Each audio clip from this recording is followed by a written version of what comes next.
Matapos matalo kay Naoya Inoue noong December 2023, ay muling magbabalik aksyon sa ibabaw ng lona, ang ating kababayan na si Marlon Tapales, sa darating na May 10, 2024.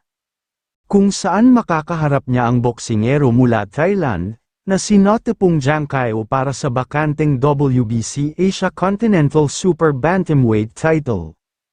Inaasahang pang-tune-up fight lang ito ni Marlon Tapales, para muling maibalik ang momentum nito para muling mapalaban sa world title. Ang laban ng dalawa ay gaganapin sa Maides Hotel and Casino dito sa Pilipinas.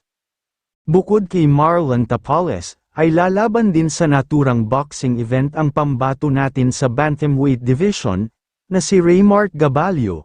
Makakalaban naman ni Raymart Gabalio ang Mexican boxer, na si Ken Bon Torres para sa isang 10 rounds bantamweight bout.